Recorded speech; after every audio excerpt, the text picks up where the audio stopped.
Avertissement. Cette émission est le résultat de l'enregistrement d'une discussion semi-préparée n'ayant fait l'objet d'aucun montage et de très peu de coupures. Les opinions et commentaires émis par nos invités leur appartiennent et ne reflètent pas nécessairement la pensée des collaborateurs de Connaissez-vous. Nous préférons vous en avertir.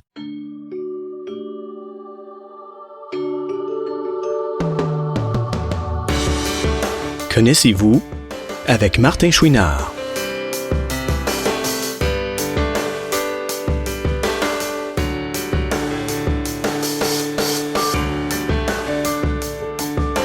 Cette semaine, Martin rencontre une dame active dans plusieurs sphères du monde des non-voyants, Véronique Vézina. Mon invité aujourd'hui, ça fait plusieurs années que j'entends son nom circuler dans le monde des non-voyants. Il y a des circonstances qui ont fait qu'on n'a pas eu la chance beaucoup de se croiser et de se parler. Je dirais que c'est arrivé l'année passée, il y a presque un an, sur le plateau de l'émission Ça me regarde, parce qu'elle en est l'animatrice ou la co-animatrice. On va avoir l'occasion d'en reparler. Tout d'abord, je vais la saluer. Elle s'appelle Véronique Vézina. Tout d'abord, bonjour Véronique. Bonjour Martin, ça me fait plaisir d'être ici aujourd'hui. Ben, ça me fait doublement plaisir parce que bon, ça fait longtemps qu'on s'en parle un peu. Oui. Et là, ben, on profite aussi de ton passage à Montréal pour l'enregistrement de Ça me regarde. Donc, je sais que tu es très occupé, que la journée de tournage est très chargée. On va avoir sûrement l'occasion de s'en reparler. Mais tout d'abord, j'aimerais qu'on fasse comme pour tous mes invités, qu'on commence un petit peu par le début, par faire un petit parcours de ta vie. Tout d'abord, est-ce que tu es à l'aise de nous dire environ vers quelle année tu es né? Je suis née en 1972. Okay. Je vais être assez précise. Et moi, ben, je suis née en 75. Donc, comme je le disais au début, on est à peu près on est dans la même décennie. C'est ça. C'est que je pense qu'on va parler le même langage. On devrait. Et tu es née où, toi? Moi, je suis née à Québec. Je suis originaire de Québec. J'ai presque toujours vécu à Québec et je suis encore à Québec aujourd'hui.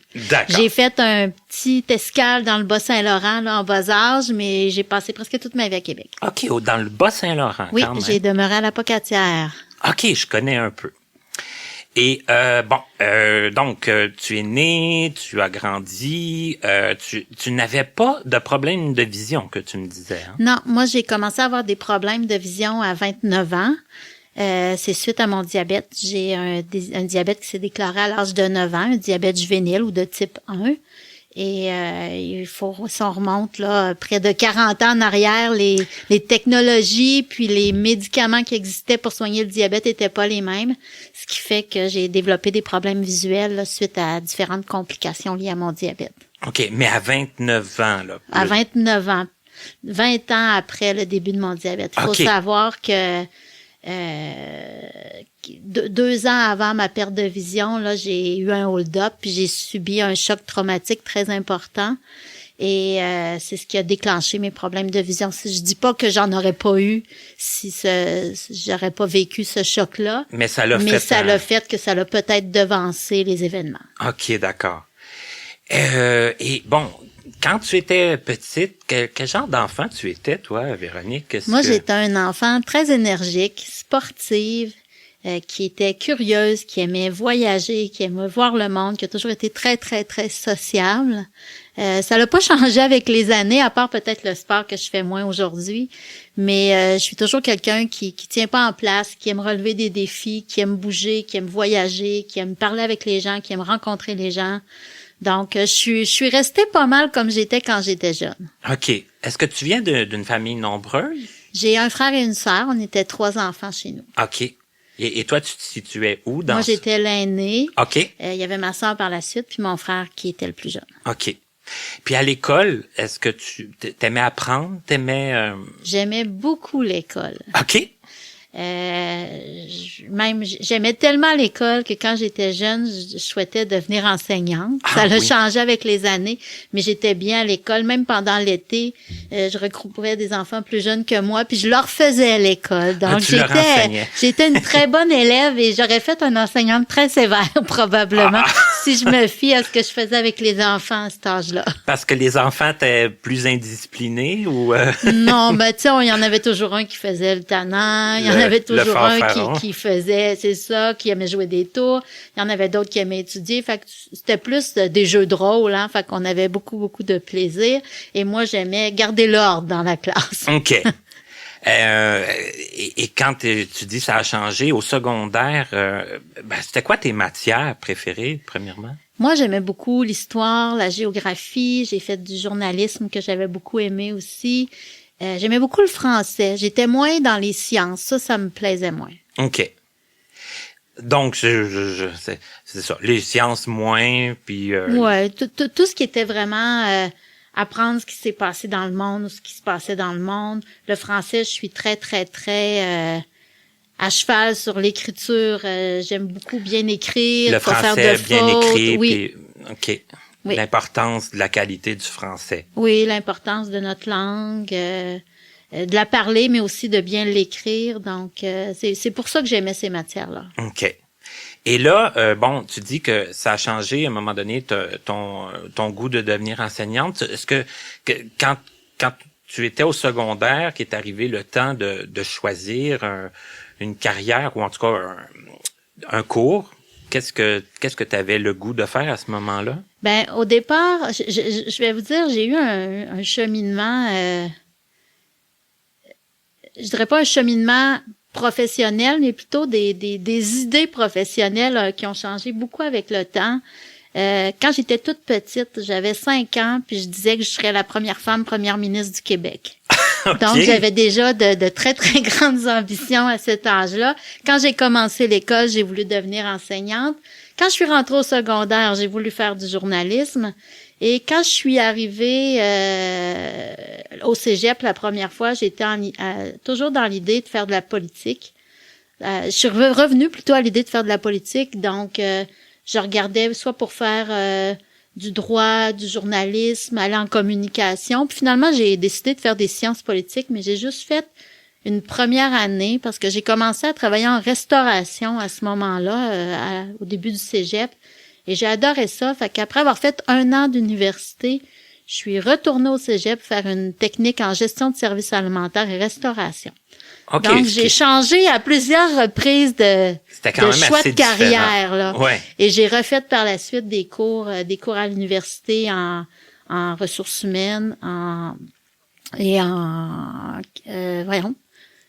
qualité des aliments.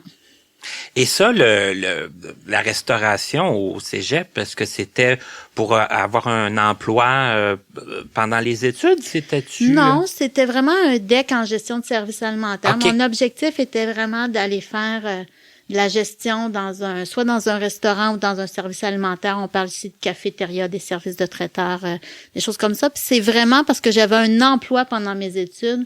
C'est ça qui m'a attirée dans ce domaine-là. C'est ça, hein, parce que c'était quand même assez différent de... c'était très différent de mes premiers choix. Puis je vous dirais que quand j'ai perdu la vue à 29 ans, je travaillais à ce moment-là dans le service alimentaire de la base militaire de Valcartier, près de Québec. Et c'est le plus grand deuil que j'ai eu à faire, ça a été d'arrêter de travailler en restauration parce que je pouvais travailler encore dans un bureau, tu sais, faire les factures, faire les horaires du personnel, tout ça, mais c'est pas ça qui me plaisait. Moi, j'aimais être sur la ligne de feu. Donc, quand c'était le temps de servir, qu'il y avait beaucoup de monde, d'être dans la cuisine, sur la ligne de service et de servir les gens. Et ça, j'avais plus le gros stress, là. Gros stress-là, je pouvais plus le faire. Puis c'est ça qui a fait que j'ai abandonné ce milieu-là pour aller travailler en défense des droits des personnes handicapées, un tout autre domaine. Mais c'est quand même spécial que le stress, des fois, les gens essayent de l'éviter, puis toi, c'était un peu... moi, j'en avais besoin. J'avais besoin de l'adrénaline qui montait pendant ces 2-3 heures-là, des fois. Puis après ça se calmait, j'allais faire autre chose, mais j'avais vraiment besoin dans ma journée de ce coup de feu-là, de cette montée d'adrénaline-là, qui me permettait d'aller au-delà souvent de ce qu'on est capable de faire comme être humain, puis d'être sur le gros stress, sur le gros nerf, puis de se donner à fond. Ben ça n'en prend, j'imagine, hein, qui sont capables de mieux gérer ça, puis d'être leader en ce moment-là aussi. D'être leader, d'être sur le coup de feu, d'aimer être faut aimer être sur l'adrénaline, puis aller vite, puis de voir faire les choses bien, mais rapidement. Il faut aussi aimer, moi j'appelle vraiment ça être sur la ligne de feu. Si tu fais une erreur, c'est toute la chaîne en arrière de toi là qui en subit les conséquences, puis c'est les gens qui sont dans la salle qui seront pas bien servis. Donc j'aimais beaucoup ce stress-là, puis même encore aujourd'hui, même si je suis plus dans le milieu de la restauration, par mes diverses occupations, je cherche encore cette adrénaline-là, puis ce stress-là, parce que j'ai toujours des horaires très, très, très chargés, puis c'est ce qui me permet d'avoir des montées d'adrénaline des fois, puis d'être sur la ligne de feu comme à l'époque, puis je dirais que c'est ça qui me passionne, puis qui me tient en vie à quelque part. OK. Mais c'est intéressant, parce que autant qu'il y en a que c'est l'inverse. Oui.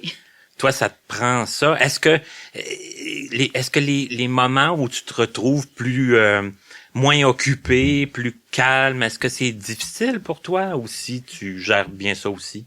Non, c'est pas difficile, sauf que je vais prendre l'exemple d'une fin de semaine, par exemple, où je décide cette fin de semaine-là, je fais rien. C'est toujours dur de repartir le lundi matin. OK. Mais un coup que je suis repartie, ça va, mais ça me prend quelques jours avant d'être retournée dans ma routine habituelle puis dans mon rythme habituel. Donc, souvent, j'aime mieux garder mon rythme habituel plutôt que prendre des séances pour me reposer entre chaque. Fait que j'ai l'impression d'être moins fatiguée dans ce temps-là. Je vais prendre l'exemple, là, juste avant Noël, la dernière journée où j'ai travaillé, on était sur l'adrénaline dans les semaines qui ont précédé. On avait beaucoup de choses à terminer, de dossiers à fermer au travail avant de tomber en vacances. Et puis, jusqu'à temps que je parte du bureau, j'étais énergique, je sentais pas la fatigue. Je suis arrivée chez nous le soir, je me suis assise dans mon fauteuil et là, je me suis écrasée, j'étais épuisée et j'en ai eu pour 3-4 jours. Là. Ça a pris 3-4 jours avant que je retrouve mon énergie. Pourtant, j'avais plus rien à faire, j'avais juste ça à faire, me reposer. C'est comme en t'assoyant que la fatigue est arrivée. Oui, puis... oui.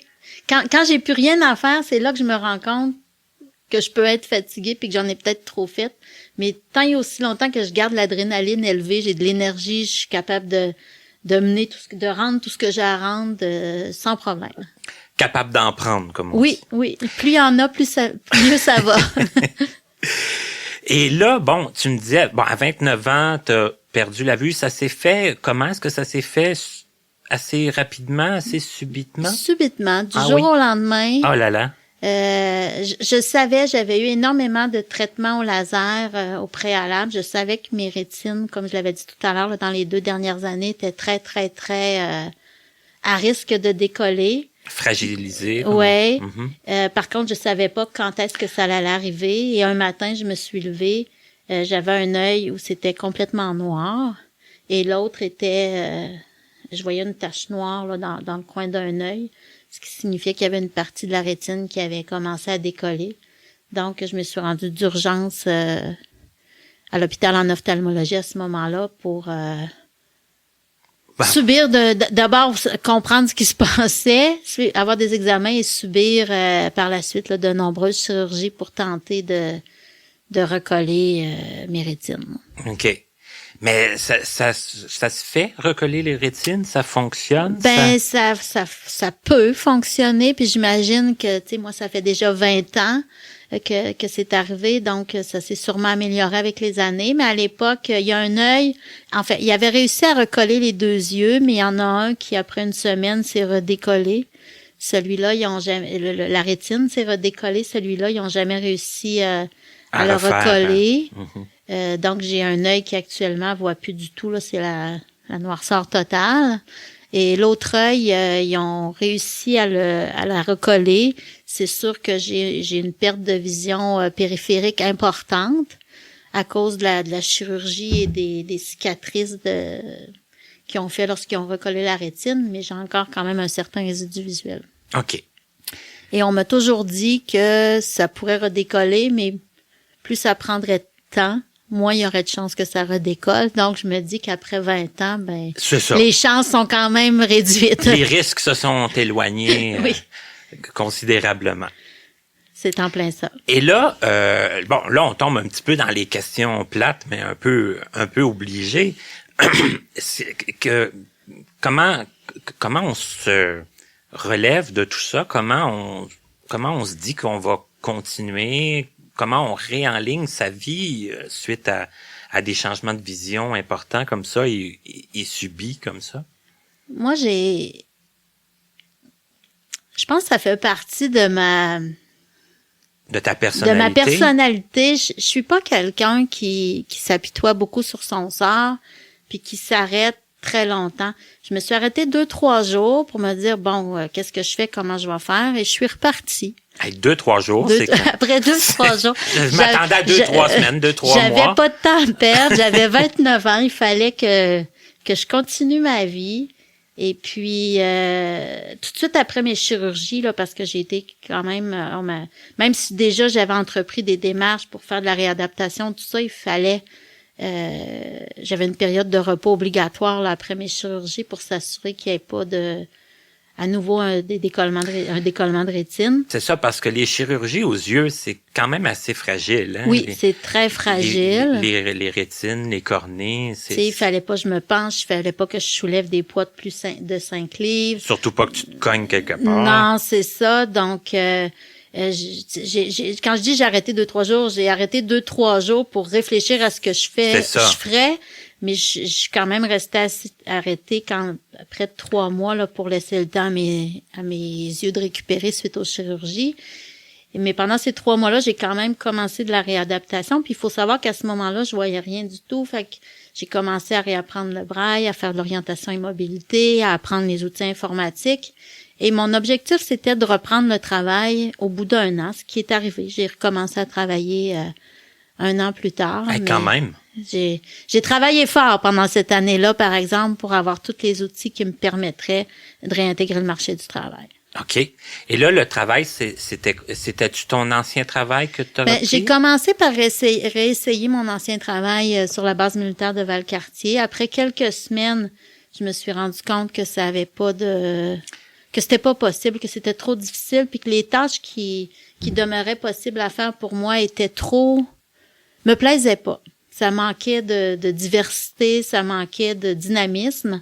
OK, c'était pas de l'incapacité, c'était plus de l'intérêt. C'était plus de l'intérêt, parce que j'aurais pu conserver mon travail puis faire uniquement du travail de bureau, mais ça m'intéressait pas. OK. Fait qu'après quelques semaines, j'ai arrêté. J'ai été à peu près pas tout à fait 1 mois sans travailler. Et là, je me suis trouvé un nouveau travail dans une boulangerie où je faisais encore une fois du travail de bureau, mais j'avais accepté cet emploi-là de façon temporaire parce qu'il était plus près de chez nous. J'avais beaucoup moins de transport à faire. Qu'il y avait comme un peu plus de commodité. Un peu plus de commodité, plus près de chez nous, mais ça restait du travail de bureau. Fait que c'était pas... Fondamentalement pas, là. C'était pas ce que je recherchais à long terme, mais je voulais quand même demeurer active sur le marché du travail. Fait que c'était un entre-deux, je dirais, avant de trouver ce qui me plaisait. Et finalement, j'ai intégré un emploi qui m'a plu. J'ai commencé à travailler au regroupement des personnes handicapées visuelles de la région de Québec et de la région de Chaudière-Appalaches. Et là, j'ai vraiment trouvé, même si ça demeurait du travail de bureau, il y avait beaucoup de réunions à l'extérieur, on rencontrait beaucoup de gens. Fait que là, j'ai vraiment trouvé un milieu qui me plaisait, puis un milieu où je pouvais être utile aussi pour les autres. C'est ça, parce qu'il devait y avoir des dossiers qu'il fallait faire avancer, qu'il fallait défendre, qu'il fallait... Oui, moi, mon rôle au regroupement à ce moment-là, c'était... je faisais la défense individuelle de droit. OK. Puis je faisais de la sensibilisation. Donc, j'étais souvent en relation étroite avec des personnes qui vivaient de la discrimination de toutes sortes, que ce soit pour le logement, pour le travail ou pour plein d'autres sujets. Et mais tout en rapport. J'aimais pas les voir malheureuses, j'aimais pas voir qu'on lésait leurs droits, mais je me sentais utile quand je travaillais avec elles pour qu'elles obtiennent ce à quoi elles avaient le droit. Puis même chose quand j'allais faire de la sensibilisation, que ce soit dans des écoles, dans des conférences ou autres. J'ai toujours aimé parler aux gens, parler au micro. Fait que j'étais vraiment à ma place. Puis les tâches que j'avais à faire étaient beaucoup plus diversifiées que juste être assis dans un bureau devant un ordinateur. C'est ça. C'est ce qui me plaisait. OK. Puis faire de la sensibilisation, je sais pas à cette époque-là si ça a beaucoup changé, mais habituellement, les gens sont quand même assez réceptifs. Ils aiment ça nous écouter parler, voir comment on fonctionne. Ils aiment ça poser des questions. Il y en a qui ont jamais eu vraiment d'autres contacts avec des personnes handicapées. C'était toutes des choses qui te stimulaient? Ben moi, c'est des choses que j'aimais. Je dirais principalement dans les écoles, puis les écoles primaires même, où les jeunes étaient... Tu sais, les jeunes posaient toutes les questions qui leur passaient par la tête. Il y avait pas de filtre. Fait que c'était toujours agréable. Ça allait à comment tu fais pour prendre ta douche, à comment tu fais pour embarquer dans un autobus. Toutes les questions... Toutes les questions qui leur passaient par la tête étaient posées, puis c'est ça que je trouvais agréable, puis de leur répondre, puis de leur faire comprendre qu'on faisait peut-être les choses différemment, mais qu'on les faisait pour atteindre le même objectif à quelque part. Puis les enfants étaient très, très, très réceptifs. Puis quand je partais de ces entretiens-là ou de ces séances-là avec eux, j'avais l'impression que ce seraient des meilleures personnes plus tard, puis qui avaient compris quelque chose, puis que si un jour il y avait à rencontrer une personne qui a un handicap visuel, ben qu'elle se souviendrait peut-être pas de tout ce qu'il faut faire, mais qu'elles auraient une certaine sensibilité, puis qu'au moins elles auraient retenu que la meilleure chose à faire, c'est de vérifier avec elle si elle a besoin de quelque chose, si elle a besoin d'aide, puis en fonction de la réponse qu'il donnerait, ben qu'il y aurait juste à lui demander comment faire s'il voulait l'aider.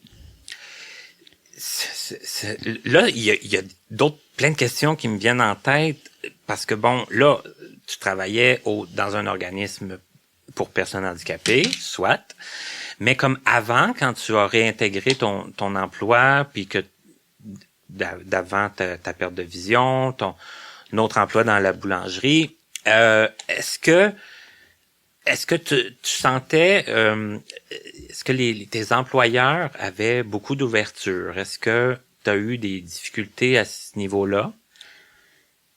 Mon emploi sur la base, au service alimentaire de la base militaire, non, c'était la fonction publique fédérale. Donc, c'était quand même un milieu de travail qui avait l'habitude, puis en plus, dans l'armée, ils ont souvent des personnes qui reviennent de mission avec des blessures et autres et qui se retrouvent avec différents handicaps. Ah, OK. Fait qu'il y avait quand même une certaine sensibilité. Ça n'a pas été compliqué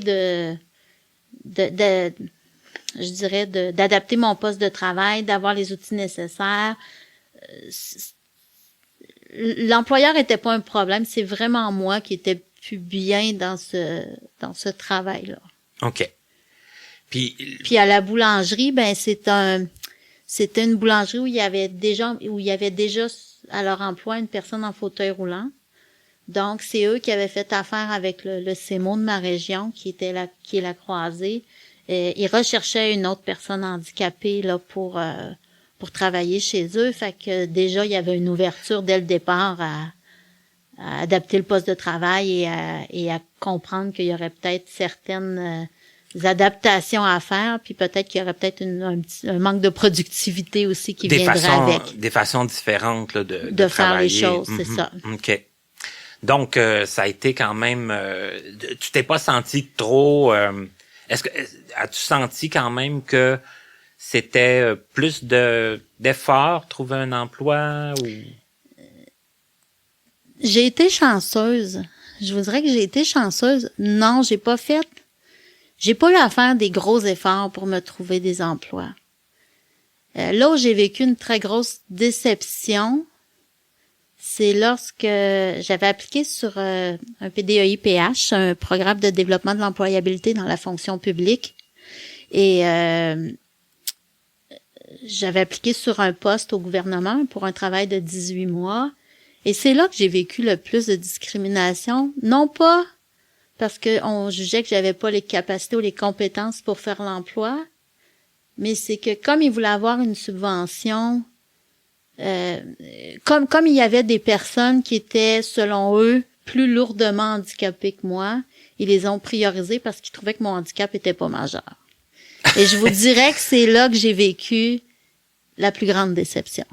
Et c'est rare qu'on entend ça, parce que moi, c'est plus l'inverse, hein, que j'ai trouvé dans mes recherches d'emploi, puis quand j'écoutais les autres, moi, je me disais tout le temps, bon, nous autres, on est non-voyants avec des adaptations, le braille, la plage tactile, on est comme compliqué à caser. Non, eux, j'étais pas assez compliqué pour eux.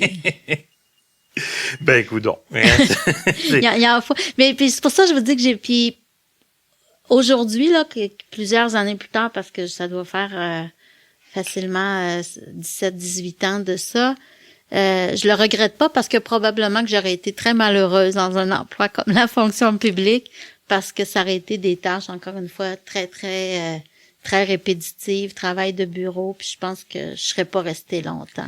J'aurais peut-être fait mon 18 mois, mais j'aurais pas tenté de poursuivre par la suite. C'était plus par principe de... Oui, c'était le principe qui m'a vraiment choquée. J'ai même ouvert un dossier à la Commission des droits de la personne en lien avec ça, en disant qu'on m'avait discriminé parce que mon handicap était pas suffisamment lourd. Et là, il y a eu quand même plusieurs discussions avec le ministère concerné. Et finalement, il y a eu une entente qui a été prise à l'amiable. Mais ça a été une période, je dirais, difficile parce que moi, je trouvais que j'avais un handicap qui était suffisant et qui était suffisamment important pour me permettre d'accéder à un programme comme celui-là. Ben, je pense qu'il faut quand même être culotté pour oser dire des choses comme ça. Effectivement. Quand tu les vis pas, là, c'était pas des gens qui les vivaient, là. Puis il aurait pu me donner n'importe quel autre motif ou simplement me dire qu'il avait sélectionné une autre personne, ça aurait été suffisant, mais me dire on a sélectionné une autre personne parce qu'on jugeait qu'elle avait des incapacités beaucoup plus importantes que toi, c'est ça que j'ai trouvé. C'est ça, s'embarquer dans un... Oui. Un débat de qui est plus handicapé que l'autre, c'est tout. Alors qu'on n'avait pas le même type de handicap du tout, c'était difficile à évaluer. À comparer. Ça. Oui. Ça fait que là, t'avais comme tout le côté, tu dis j'ai ouvert un dossier aux normes de la Commission des droits de la personne. Tu sentais comme ton aspect défense des droits de justice beaucoup à ce moment-là? Je sentais déjà que mes droits étaient lésés. C'est juste avant que je commence à travailler au regroupement des personnes handicapées visuelles. Fait que je pense que c'est ce qui m'a donné le goût d'aller faire ce type de travail-là. Et je poursuivrai ma question en disant, t'as jamais eu peur, toi, Véronique, de te fermer des portes en faisant des plaintes, en faisant... Jamais. OK. Je dirais, faire des plaintes, souvent, ça ouvre plus des portes que ça n'en ferme. Faut voir comment on les fait, à qui on les adresse. Faut quand même que ça se fasse, moi, je dirais, dans le respect. On n'est pas là pour... oui, on s'entend. Pour s'astiner avec la personne qui prend la plainte, mais il faut le faire parce que s'il n'y en a pas, les choses changeront pas. C'est un bon point, je pense, qu'on amène aujourd'hui. Tout est dans la façon, mais quand on se sent lésé... on a des droits, il faut les faire respecter. Il existe des processus pour défendre nos droits, pour faire valoir notre point de vue. Puis je pense qu'il faut les utiliser, puis aller jusqu'au bout. C'est valorisant pour soi-même, mais c'est aussi important pour la collectivité, pour éviter que ces choses-là se reproduisent dans d'autres circonstances. Et les organismes qui font ça, qui nous assistent dans notre défense de droits, tout ça, est-ce que tu penses que les gens le font assez? Est-ce que tu penses que les gens devraient le faire plus, qu'ils devraient... Moi, des fois, je dis, avec le temps, que je choisis plus mes combats. Est-ce que tu as une opinion là-dessus? À savoir si les gens utilisent suffisamment les organismes, les ressources qui existent pour défendre leurs droits. Ouais. Personnellement, je dirais non, mais je comprends les individus qui n'ont pas le temps ou la force de le faire. Mais moi, j'ai toujours comme principe que si on est capable de le faire, faisons-le. Puis si on peut aider quelqu'un à le faire, faisons-le. Parce que c'est pas tout le monde qui a la capacité de le faire, l'énergie pour le faire, le temps pour le faire. Puis c'est important de respecter leur choix dans ces situations-là, mais c'est aussi important de leur faire comprendre qu'il y a des gens qui sont là pour les soutenir puis qui peuvent les aider à le faire si elles sont pas en mesure de le faire par elles-mêmes. Après ça, ça leur appartient de décider de le faire ou pas. Mais moi, si tu me poses la question, est-ce que tout le monde devrait le faire lorsqu'on n'a pas respecté leurs droits ou on leur a pas donné le service auquel ils ont droit? Je dirais oui, il faut le faire, mais dans le respect de l'individu. Mais tu sais, c'est parce que souvent on entend parler, tu sais, des droits collectifs, puis on entend dire qu'il y a pas beaucoup, qu'il y a peut-être pas toujours assez de mobilisation pour faire bouger les choses. Est-ce que, parce que c'est sûr que ça demande autant de temps et d'énergie que ce soit des droits collectifs ou des droits individuels. Je dirais que pour moi, les droits collectifs demandent beaucoup plus de temps et d'énergie que les droits individuels. OK. Les droits individuels, pour moi, c'est beaucoup plus simple. On parle d'une situation qui est arrivée où on a discriminé quelqu'un, où on n'a pas respecté ses droits et on a des faits précis. Quand on parle du collectif, souvent d'abord, il faut partir de l'individuel. Il faut avoir des cas similaires de personnes qui ont vécu des situations problématiques. Il faut être capable de les collectiviser. Il faut être capable de faire montrer ça aux bonnes instances. Et là, ça demande beaucoup plus de temps, d'énergie, de doigté aussi. Et souvent, les personnes dont les droits ont été lésés, c'est pas toujours les personnes qui vont monter au front avec pour se battre pour la collectivité. Donc, ça devient parfois complexe. C'est des batailles de plusieurs années souvent, mais il faut aussi les mener parce que si on mène juste des petites batailles individuellement, oui, on va, à force de mener des petites batailles individuelles, ça a un impact sur la situation de la collectivité, mais il faut aussi mener des grandes batailles collectives pour éviter justement que d'autres personnes subissent des situations problématiques dans le futur. D'accord. Donc, à chaque personne qui nous écoute, je vous donne un travail. Qui commence par un travail individuel, hein, de cibler peut-être des situations individuelles qui vous sont arrivées, puis de prendre le temps de les dénoncer. Si les gens en subissent plusieurs, comme tu le disais tantôt, à un moment donné, on vient qu'on choisit ses batailles. Choisissez celles qui vous semblent là ou les plus importantes, mais arrêtez pas de faire valoir vos droits. J'aimerais ça qu'on continue ton parcours. Là, on était au regroupement des personnes handicapées visuelles de la région de Québec. Mm-hmm. Et là, tu as travaillé là combien de temps? J'ai travaillé là attendez un petit peu. 3 ans. 3 ans. 3 ans. Après ça, il s'est passé quoi?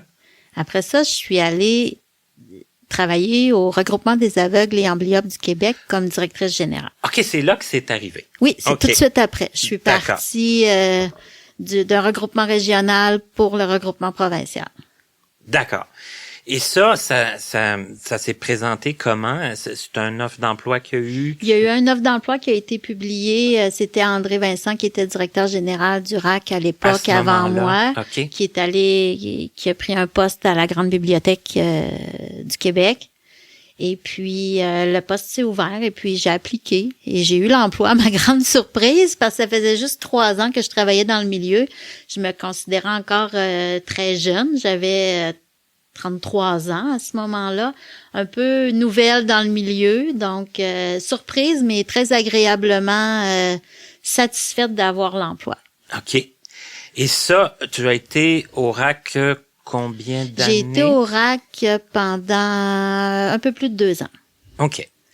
Ça a été satisfaisant? Il y a eu des gros défis, Ben, il y a eu, moi j'ai travaillé au RAC à l'époque où il y a eu tout le dossier de l'uniformisation du braille français.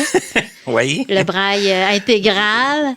Donc, ça a été un dossier chaud, très tumultueux, mais on est quand même arrivé à des résultats satisfaisants qui, même s'il y a certaines personnes qui se sont déchirées dans ce dossier-là parce qu'elles avaient pas le même avis.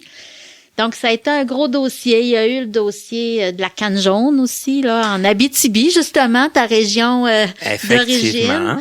Il y a eu aussi, on était dans toute la période de la révision du décret des aides visuelles. Donc, il y a eu la création du SQLA, parce que moi, quand je suis arrivée au RAC quelques mois plus tard, le Service québécois du livre adapté et la Grande Bibliothèque ouvraient leurs portes. Fait que je suis arrivée à un moment où il y avait quand même plusieurs dossiers importants sur la planche de travail, et certains se sont terminés avant mon départ, d'autres sont encore en cours. Et là, je vais me permettre encore là quelques questions, parce que comme je l'ai dit tantôt, j'ai été sur le conseil d'administration du RAC, mais je veux pas, le but c'est pas de lancer des pierres, hein, c'est juste de discuter. C'est toi qui as décidé de quitter? Oui, c'est moi qui ai quitté. Faut savoir que je demeurais à Québec. C'était ma prochaine question. Il faut savoir que je demeurais à Québec, que je travaillais à Montréal, puis quelques jours de Québec là à distance. Fait que je venais à Montréal au moins 2 jours par semaine, à toutes les semaines. Je commençais à trouver ça difficile, puis j'avais comme objectif aussi d'adopter un enfant. Okay. Donc, ça devenait... concilier tout ça devenait un peu compliqué. Et puis, c'est ouvert un poste au regroupement des organismes de personnes handicapées de la région de Québec. Donc, j'ai appliqué sur le poste et j'ai eu l'emploi. Donc, je suis retournée dans ma petite ville de Québec. et c'est un peu le voyagement. Puis le voyagement, le projet aussi d'avoir un enfant. La fatigue qui venait avec le voyagement, puis l'intérêt de me retrouver toute la semaine chez moi à Québec, dans mes affaires. Et parce que là, quand tu restais à Montréal, tu restais, j'ai resté, mon frère restait à Montréal à cette époque-là. OK. Puis il venait de se séparer de sa conjointe, donc il avait pris un nouvel appartement avec une chambre supplémentaire, fait que j'allais rester chez lui quand j'étais à Montréal. OK. Mais on se doutait peut-être un peu inconsciemment que ça pourrait peut-être pas durer 10 ans, là, ou... Okay. Non, pour que ça dure 10 ans, il aurait fallu que je décide de déménager à Montréal. C'est sûr que aujourd'hui, je me trouverais un emploi à Montréal, travailler à distance, je trouverais peut-être ça moins difficile parce qu'avec toutes les technologies, mais à l'époque, on n'utilisait pas Skype, on n'avait pas FaceTime, les visioconférences, on faisait pas ça. Fait que, tu sais, fallait quand même assumer une certaine présence au bureau. Puis, les partenaires avec lesquels le RAC travaillait étaient majoritairement à Montréal aussi. Fait que quand il y avait des rencontres, c'était à Montréal. Il fallait... on avait peut-être pas... Aujourd'hui, on fait des visioconférences, on fait des Skype, des Zooms, on se voit à distance. Mais à l'époque, il y avait juste des visioconférences, puis il n'y en avait pas partout. Encore, donc c'était difficile de pouvoir tout faire les rencontres, les réunions à distance. Puis en plus, moi, il fallait que je voyage, n'ayant pas de voiture, bien sûr. Je voyageais soit avec les autobus d'Orléans Express, soit avec Allostop. Donc ça me faisait beaucoup d'heures de déplacement, des fois pour le nombre d'heures de travail que je faisais à Montréal. Il y avait toute une logistique importante autour de ça qui compliquait un peu l'affaire, là, qui t'empêchait de t'impliquer autant que t'aurais... Que j'aurais voulu le faire. C'est ça.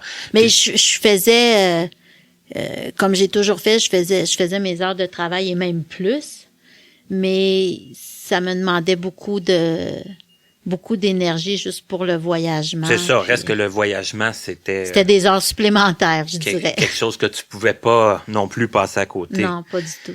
En tout cas, c'est quand même intéressant que... Puis on voit que la technologie a fait des bons quand même assez importants aussi. Oui. Puis aujourd'hui, comme je disais tout à l'heure, je me trouverais un emploi à Montréal, puis peut-être que j'aurais pas autant me déplacer parce qu'on aurait d'autres moyens technologiques pour pouvoir être, je dirais, presque en vis-à-vis avec des gens qui sont à Montréal.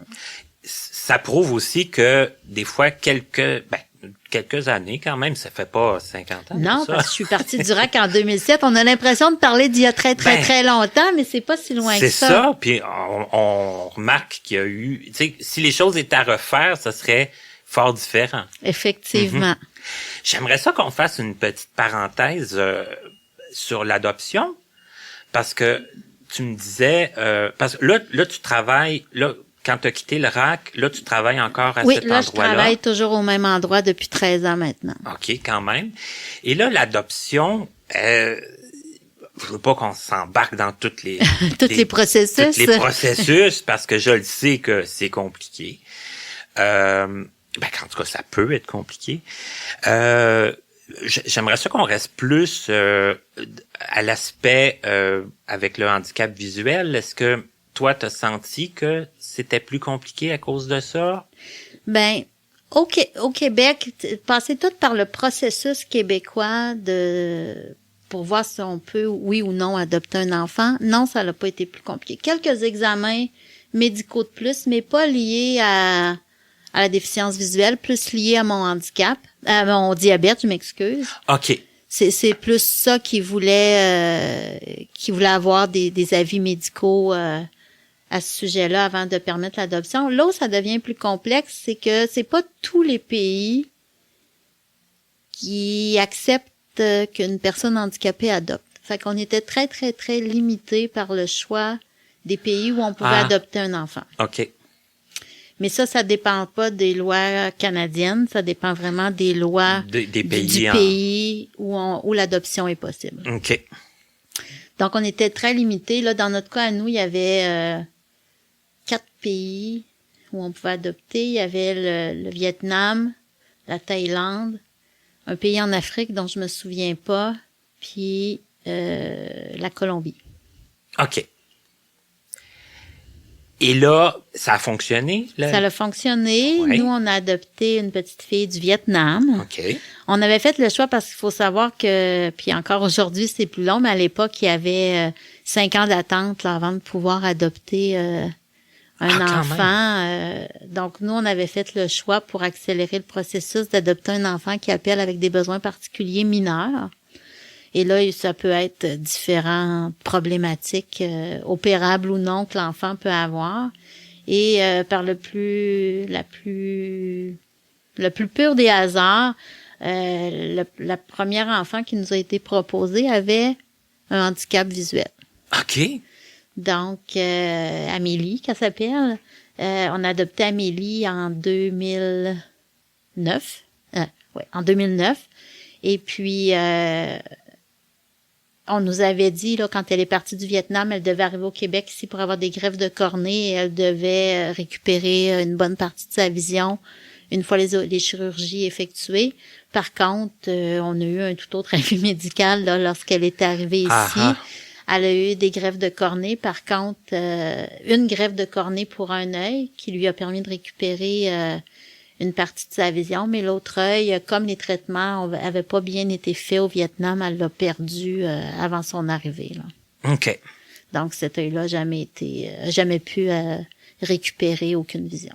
Et là, quand on veut adopter, tu disais, on avait comme 4 pays qu'on pouvait. Mm-hmm. Est-ce qu'on peut mettre comme notre nom sur ces 4 pays-là? Non, il faut choisir un pays. OK. Un pays et qui vient avec une agence d'adoption parce que chacune des agences d'adoption a sa propre ses propres orphelinats dans différents pays. Certains en ont dans plusieurs pays, mais pas tous là.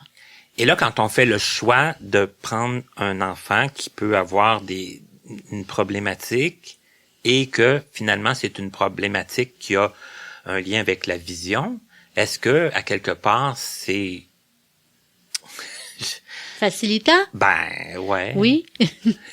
je choisissais mon mot, là, parce que je veux pas choquer personne. Je veux Non. pas. Oui, non. Mais quand même, je veux dire, Ben, on est quand même un peu en terrain plus connu. on est en terrain connu, on connaît les ressources, on sait à quoi s'attendre. Pour nous, d'abord, on n'avait pas fait de choix de diagnostic particulier ou de problématique particulière, mais on avait toujours le droit de refuser l'enfant qui nous était proposé en fonction de sa problématique. Fait que pour nous, quand on nous a proposé un enfant avec un handicap visuel, on nous a proposé, je l'ai dit tantôt, on nous a proposé la facilité. Pour nous, c'était quelque chose qu'on connaissait, on savait les ressources, on saurait comment l'aider.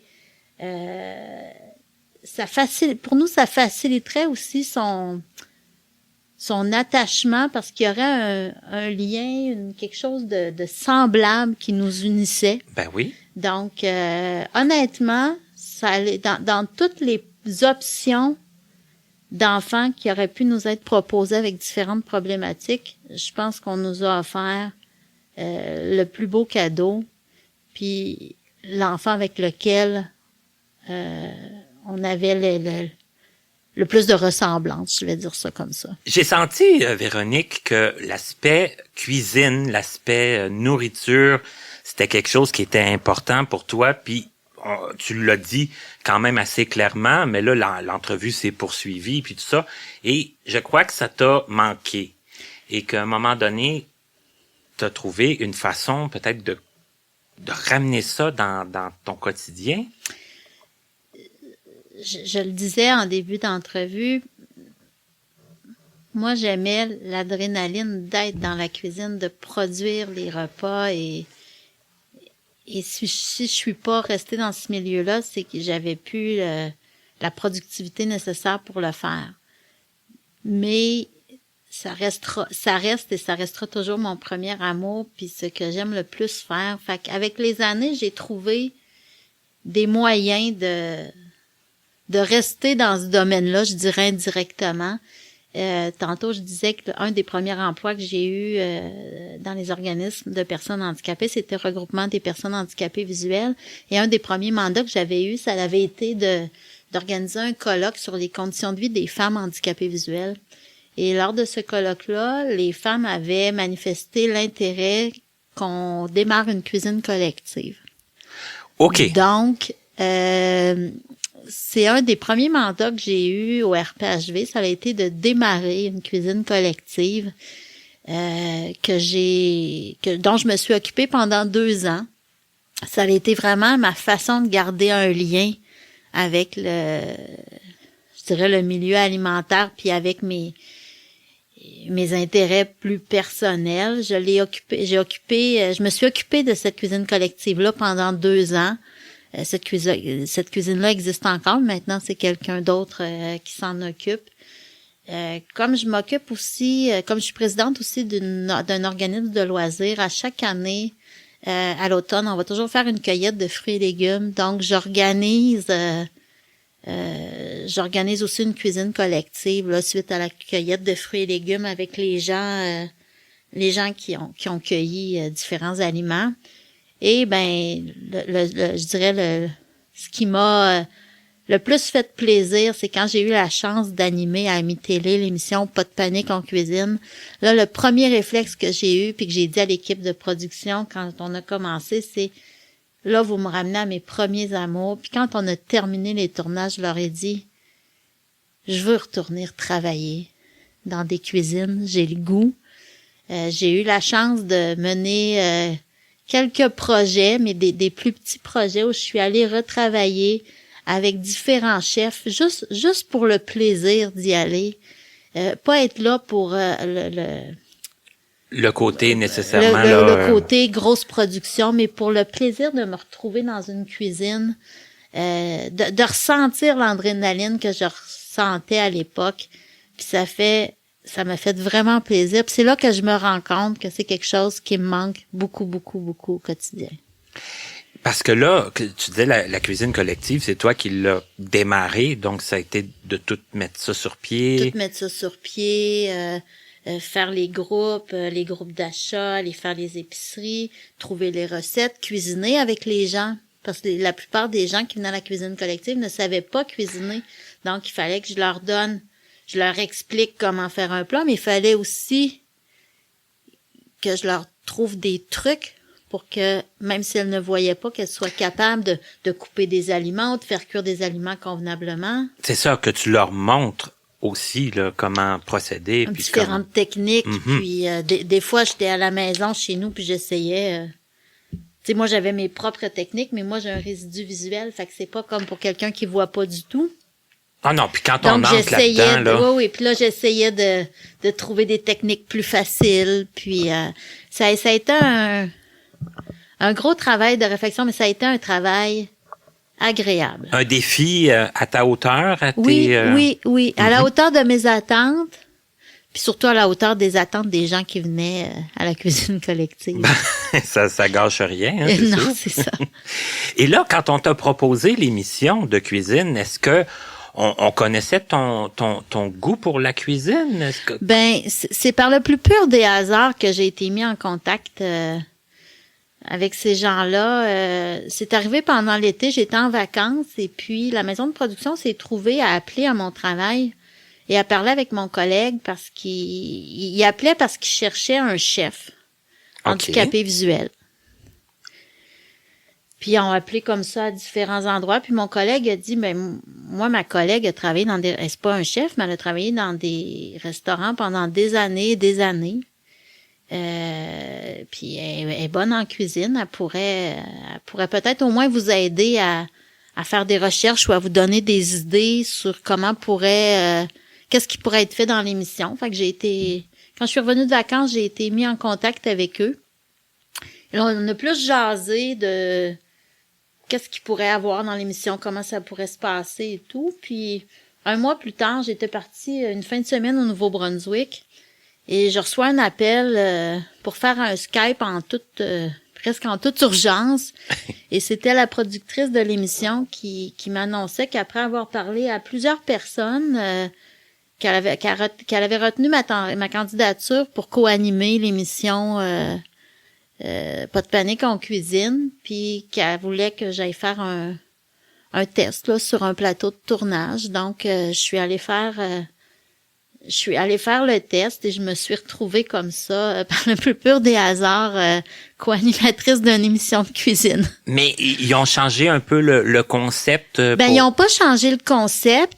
Au début, ils cherchaient parce qu'il y avait déjà approché Bob le chef pour plus son aspect chef de cuisine, mais il cherchait un chef, vraiment un chef. Ils n'ont pas changé le concept, c'est juste que moi, j'étais pas un chef. J'étais quelqu'un qui avait une expérience en cuisine, qui avait étudié et travaillé là-dedans. Un chef non-voyant, est-ce qu'il y en a? Est-ce que ça existe? J'ai entendu parler d'un récemment dont je me souviens pas le nom, mais j'en connais pas vraiment. OK. Ça que c'était peut-être un peu, j'allais dire... Je pense qu'il y avait des bonnes intentions, mais tu sais, il doit pas en avoir des tonnes. C'est sûr, non, parce que non. Si toi t'en connais pas, puis que... Non, j'ai entendu, puis il est pas non-voyant, il est demi-voyant, celui dont j'ai entendu parler.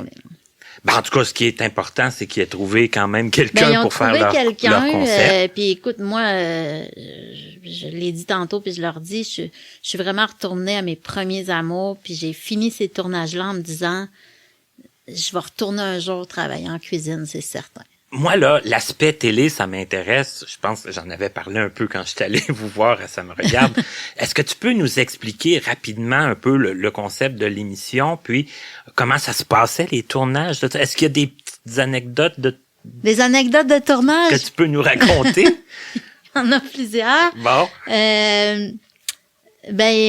D'abord, on a souvent tourné de nuit. De nuit? Donc, souvent, on était sur le plateau à 2-3 heures du matin parce qu'il y avait trop de travaux à Montréal puis qu'on était trop dérangés par la construction de jour.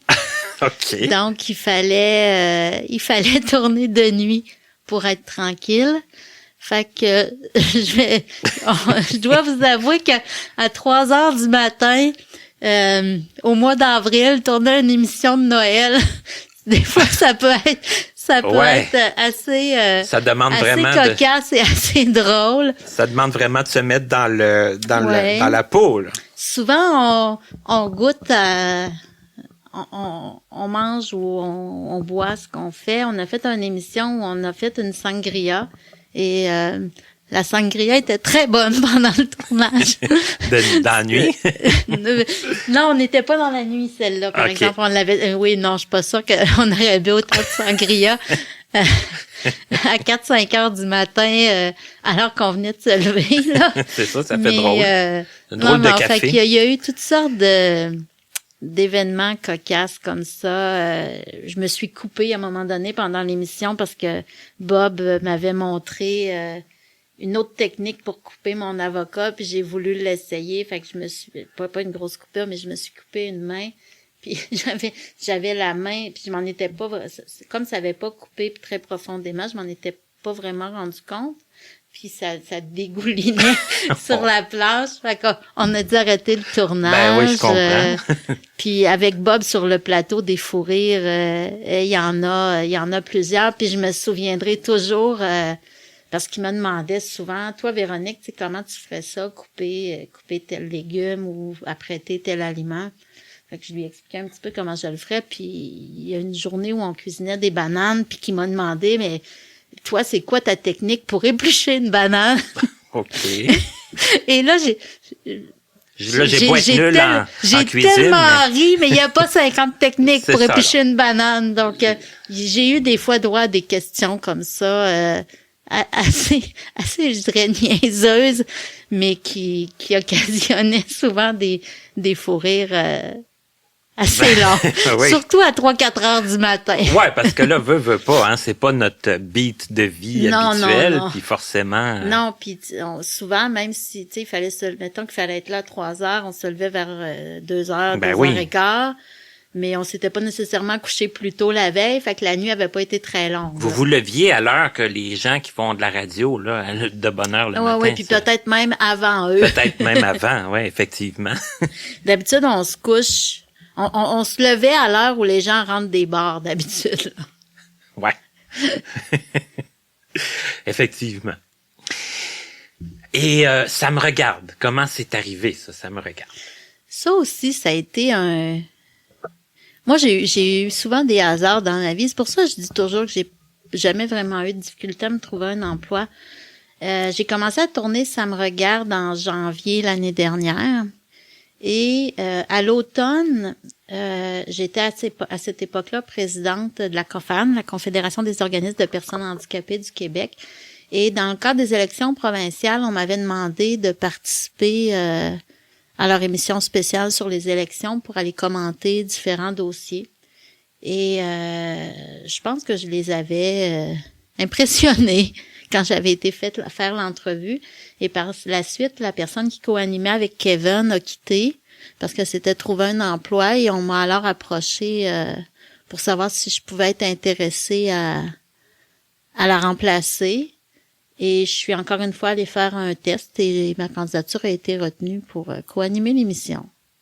Est-ce que c'est quelque chose que, quand ça t'a été proposé, qui t'a tout de suite séduit, ou si t'as dit, il va encore avoir du voyagement, il va encore... Non, ça m'a séduit assez rapidement, puis je trouvais que c'était une prolongation de ce que je faisais déjà, parce que l'objectif de Ça me regarde, c'est une émission de service, hein. Fait qu'on est là pour informer les gens sur c'est quoi les organismes qui existent dans le milieu, les programmes, les recherches qui se font, soit sur la déficience visuelle ou sur d'autres handicaps, sur des camps d'été, sur plein de sujets. Donc, pour moi, c'était une prolongation du travail que je fais actuellement.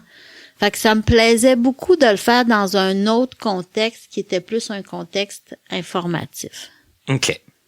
Parce que je l'ai écouté à quelques reprises, ça me regarde, ça touche effectivement beaucoup de sujets, c'est pas juste le handicap visuel, mais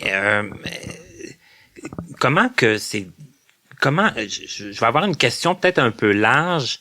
Comment les sujets sont sélectionnés, puis comment on fait pour parce que là vous enregistrez 2 émissions dans la même journée, comment on fait pour se plonger dans tous ces sujets-là en sachant que tu vas avoir des entrevues à faire avec des gens qui vont défiler sur le plateau? Comment tu fais pour te souvenir de tout ça? Puis... Il faut savoir que quand on anime quand on anime une entrevue ou qu'on dirige une entrevue, on n'a pas des questions par cœur, hein. On a une liste de sujets à aborder, puis on les aborde au fur et à mesure de la conversation. Fait qu'il faut juste avoir une idée de où on part, puis où on veut aller, puis c'est quoi les sujets importants qu'il faut aborder pendant l'entrevue. Un peu les lignes directives. Les lignes directrices de l'entrevue. Oui. Puis on a des excellentes recherchistes qui nous préparent des dossiers sur chaque sujet qu'on aborde. Donc, on va les lire. Souvent, on peut s'entretenir avec l'invité un peu avant, ou on pose nos questions aux recherchistes, elle pose les questions aux invités. Fait qu'il y a quand même toute une préparation qui est faite que nous, on a juste à ramasser l'information qu'elle nous donne, à l'assimiler, puis à se préparer. Puis comme je le disais tantôt, mais souvent, il y a des sujets qu'on aborde qui sont des sujets que je connais déjà. Fait que c'est facile pour moi, sans même avoir lu la fiche, d'avoir une idée de qu'est-ce qui est important d'aborder sur certains thèmes. Puis quand c'est des sujets que je connais pas, mais on a un excellent travail qui a été fait, puis c'est juste de retenir un petit peu le courant qu'il faut suivre pendant l'entrevue. C'est que pour toi, c'est pas un problème, c'est pas stressant. Non, puis c'est pas stressant.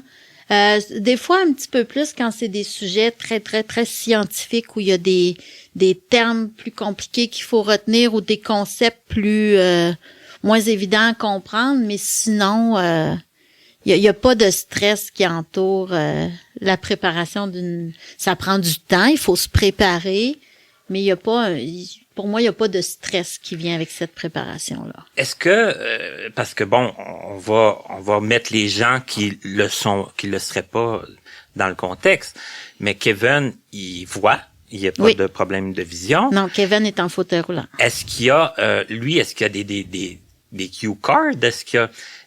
Non? Ni un ni l'autre. On a une oreillette qu'on appelle, là. OK. Qui, si on oublie quelque chose ou qui nous dit il reste 3 minutes ou il reste 1 minute à l'entrevue, mais on n'a pas de cue card. Ça vous est dit dans les oreilles, l'aspect ils nous technique, disent, oubliez pas tel truc, ou il reste 3 minutes, Okay. il reste 1 minute, après la pause, on annonce telle affaire, mais c'est pas, on nous donne pas les questions, on fait juste nous donner des cues. Des cues sur le temps qui nous reste ou sur quelque chose qu'on a oublié d'aborder puis qu'il faut absolument aborder. OK, d'accord. C'est que ça, vous avez quand même la possibilité de mener votre entrevue et savoir que il y a des choses importantes qui vont peut-être vous être rappelées qui vont nous être rappelées, puis des fois il peut arriver qu'il y a un bout parce que il y avait quelque chose de très très important, de très intéressant qui est expliqué qu'à la fin on coupe, on parle pas de quelque chose qu'on avait prévu parler, mais ça on s'ajuste au fur et à mesure. OK. Donc c'est égal. Vous avez la même façon de fonctionner. Oui, on a la même façon de fonctionner. Sauf des fois quand il y a des petits problèmes techniques puis qu'on doit nous faire des signes, là, c'est plus Kevin qui s'assure de terminer l'entrevue, mais sinon on est à capacité égale, je vais dire ça comme ça, ou à compétence égale. Ben j'aime ça comme explication parce que en tout cas moi quand je suis allé sur le plateau, j'ai été vraiment très impressionné. Je me disais hey, les invités défilent. Non, puis c'est un après l'autre. Là. Il y a même pas 5 minutes entre chaque invité. On a à peine le temps de voir c'est qui s'en vient, puis qu'est-ce qu'on introduit, qui on introduit, puis comment on l'introduit, puis où on s'en va après, puis on part. Là. Puis là, vous enregistrez une émission le matin, puis là, une autre l'après-midi. Vous dînez, puis l'après-midi, ça recommence une autre émission. Oui. Alors, ça fait une grosse journée. Ça fait une dizaine d'entrevues dans la journée. Là. Wow. Ouais. Et nous, on les écoute à chaque semaine. C'est ça. Nous, ça nous a pris une demi-journée les tourner. Vous, ça vous prend 1 heure les écouter. Mais quand même, c'est très intéressant. Il y a plein de bons sujets. Il y a plein de... On sent quand même un dynamisme entre toi et Kevin. Vous faites une belle équipe. On a appris à se connaître au début, là, faut apprendre à se connaître, mais là, je pense qu'on a trouvé notre aire d'aller. On a une bonne équipe de recherchistes. Tu demandais tantôt comment on se préparait, comment on trouvait des sujets. Les recherchistes trouvent souvent des sujets, mais on fait aussi des brainstorming où on propose des thématiques à aborder dans l'émission. Des fois, on fait des tables rondes où on aborde tout le même sujet avec différents invités pendant toute l'émission. C'était quelque chose qu'on a commencé cet automne, puis on va en avoir de plus en plus. Donc, on participe à donner des idées sur les contenus, puis après ça, les recherchistes aussi donnent des idées sur les contenus.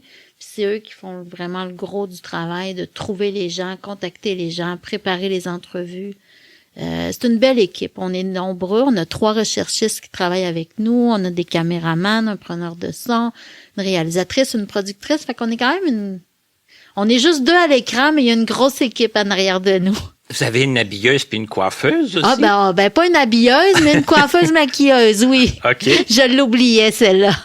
Mais pour les vêtements, vous faites comment? Est-ce que vous êtes guidé là-dedans aussi? Est-ce que... Ben, ils nous donnent des grands principes à appliquer, là. Par exemple, s'il y a trop de motifs sur nos vêtements, ça distorsionne à l'écran, tout ça, mais c'est nos vêtements à nous, là. OK. C'est vous qui avez... Ouais. Faut que vous organisiez comme pour avoir quand même pas mal de vêtements. Je vous dirais, on revient souvent avec les mêmes choses. Ah bon? OK. Vous vous en rendez peut-être pas compte, mais... Moi, j'ai pas remarqué. Hey, Véronique, ça a été vraiment très intéressant comme entrevue. Puis je pense, je le dis souvent, les gens des fois trouvent que je me répète que mes entrevues se ressemblent parce que on fait tout le temps comme un portrait, puis on parle de l'enfance, puis on parle de toutes les étapes de la vie.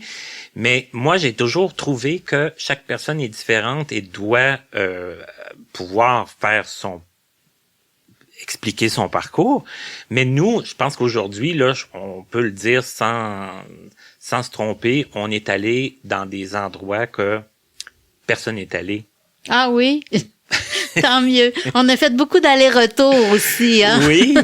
On s'en est pas tenu tant que ça à une ligne si directrice, là, je pense. Puis, je pense que les gens seront pas perdus pour autant. Non, il devrait il y a quand même un fil conducteur dans tout ça. Oui, quand même. Je te remercie de m'avoir invité. Ça a été très agréable pour moi aussi. Ben, moi, en tout cas, je suis content parce que, comme je le dis, on s'était pas vraiment beaucoup parlé avant Ça me regarde. Et je t'ai demandé sur le plateau, je crois, de Ça me regarde. Oui. Puis là, on t'a dit, oui, je suis très occupé, mais on va trouver un moment. Un moment. Et c'est maintenant chose faite. Alors, moi, je suis content. Et si tu es contente, bien, tant mieux. On est tous les deux contents et ça a fait une très bonne entrevue, je crois. Ben, merci beaucoup. Ben, merci. Puis on continue à t'écouter à Ça me regarde à chaque semaine. Ça joue plusieurs fois à Mi-Télé. Ça joue le samedi à 15h et de mémoire en reprise le mercredi à 20h. Bon. Et il y a peut-être quelques reprises de plus, mais ces 2 plages horaires-là, je suis certaine. Puis le samedi, c'est comme la première diffusion est toujours le samedi à 15h. De la nouvelle émission de la semaine. Alors, je vous invite à écouter, puis à faire aussi des commentaires sur l'émission, puis sur mon podcast aussi, si vous voulez. Alors, un gros merci. Merci à toi, au revoir.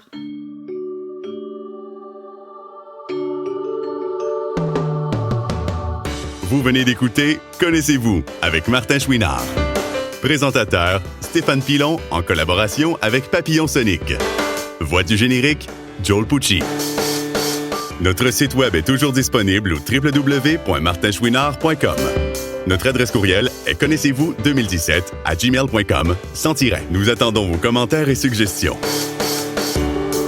Un immense merci à la compagnie Point par Point Incorporée, l'Association des aveugles de la Rive-Sud, AARS, ainsi qu'au Regroupement des aveugles et amblyopes du Montréal métropolitain, RAAMM, de nous prêter gracieusement leurs locaux pour l'enregistrement de certaines de nos émissions.